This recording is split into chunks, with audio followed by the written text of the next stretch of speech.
வணக்கம் மக்களே, welcome to my YouTube channel. So நம்ம விஜய் விஷால் வந்து ஒரு சீஃப் கெஸ்ட்டாக கூப்பிட்டுருந்தாங்க மியூசிக் காலேஜில். ஸோ அதை வந்து அட்டன் பண்ணியிருந்தாப்புல. ஸோ அதுக்கப்புறம் ஒரு இன்ஸ்டாவில் ஒரு ஸ்டோரி இருந்தது.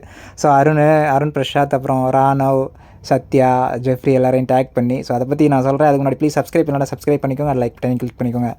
ஸோ விஜய் விஷால் வந்து ஒரு மியூசிக் காலேஜில் வந்து கூப்பிட்டுருந்தாங்க. ஸோ அவர் வந்து அட்டன் பண்ணியிருந்தார். ஸோ ஆல்ரெடி எல்லோரும் பார்த்துருப்பீங்க. ஸோ அது வந்து ஒரு ஸ்பீச் மாதிரி கொடுத்துருந்தார். ஒரு கையில் மைக்கு, ஒரு கையில் ஒயிட் ரோஸ் வச்சுருந்தாரு. ஸோ பார்க்குறதுக்கே நல்லா இருந்ததுங்க. ஸோ ஆள் ஹேண்ட்ஸமாக தான் இருந்தார். ஸோ அது மேலே ஏறிட்டு சொல்லும்போது, நான் வந்து இங்கேருந்து உங்களை பார்க்கும்போது நீங்கள் வந்து ரொம்ப பிரைட்டாக தெரிறீங்க. பட் நான் இங்கே எப்படி தெரிறேன்னு தெரில. எனிவே நீங்கள் வந்து ரொம்ப பிரைட்டாக தெரிறீங்க. ஸோ என்னை இங்கே வந்து கூப்பிட்டதுக்கு வந்து ரொம்ப ரொம்ப ரொம்ப நன்றி. அது மட்டும் இல்லாமல் நான் வரும்போது எனக்கு கொடுத்த அந்த வார்ம் வெல்கம்க்கு வந்து நான் வந்து ரொம்ப நன்றி கடப்பட்டிருக்கேன் அப்படிங்கிற மாதிரி சொன்னாப்புல. ஏன்னா அவர் வரும்போது நல்லா சவுண்டு செம்ம வெல்கம் இருந்தது விஜய் விஷாலுக்கு. ஸோ அது மட்டும் இல்லாமல் நான் மட்டும் ஸ்டேஜில் இருக்கேன், ஒரு மாதிரியா இருக்குது, எதுவும் பேசுகிறதுன்னு தெரில அப்படிங்கிற மாதிரி சொல்லிவிட்டு ஒரு ஃபன்னாக இருந்தது.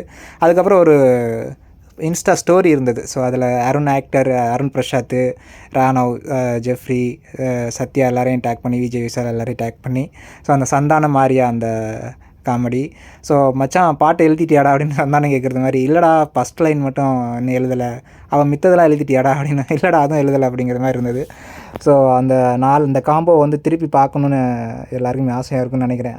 நம்ம விஜய் விஷால், அருண், சத்யா, அப்புறம் ராணவ், ஜெஃப்ரி, அப்புறம் அன்சிதா எல்லாரையும் பார்க்கணுன்னு. ஸோ பார்க்கலாம், எப்போவாவது ஒரு நடக்கும்னு நினைக்கிறேன்.